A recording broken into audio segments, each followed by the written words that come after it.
ಎಲ್ರಿಗೂ ನಮಸ್ಕಾರ. ಅಭಿಮಾನಿ ದೇವರುಗಳು, ಬಹಳ ಸಂತೋಷ ಆಯ್ತು ಕಣ್ರಪ್ಪ ನಿಮ್ಮನ್ನೆಲ್ಲ ನೋಡಿ, ಬಹಳ ಸಂತೋಷ ಆಯ್ತು.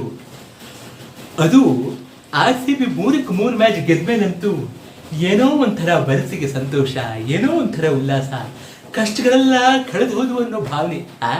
ನಿಮಗೂ ಹಾಗೇನಾ? ಬಹಳ ಸಂತೋಷ, ಬಹಳ ಸಂತೋಷ.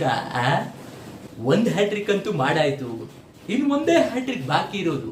ಅದನ್ನು ಗೆದ್ದು ನಮ್ಮೆಲ್ಲರ ಆಸೆ ಆಗಿರುವಂತಹ ಈ ಸಲ ಕಪ್ ನಮ್ದೇ ಆಗ್ಲಿ ಅಂತ ಆ ಭಗವಂತನಲ್ಲಿ ಕೇಳ್ಕೊಡ್ತಾ ನಾನಿದು ಬರ್ತೀನಿ. ಎಲ್ರಿಗೂ ಧನ್ಯವಾದಗಳು. ಅಂದಹಾಗೆ ಇನ್ನೊಂದು ಮಾತು, ಈ ಉಡುಪಾಸ್ ಮಿಮಿಕ್ರಿ ಅನ್ನೋ ಚಾನೆಲ್ನ ಸಬ್ಸ್ಕ್ರೈಬ್ ಮಾಡಿ ಮತ್ತಷ್ಟು ಮಿಮಿಕ್ರಿಗಳೊಂದಿಗೆ ಬರ್ತಾ ಇರೋಣ. ಏನಂತೀರಾ? ನಾವು ಕನ್ನಡಿಗರಲ್ಲವೋ, ವಿಶಾಲ ಹೃದಯದವರು. ಹಾಗಿದ್ರೆ ಮತ್ತಿನ್ನೇನು ಯೋಚನೆ, ಒಂದ್ ಲೈಕ್, ಒಂದ್ ಸಬ್ಸ್ಕ್ರೈಬ್ ಮಾಡಿ ಅಲ್ಲ.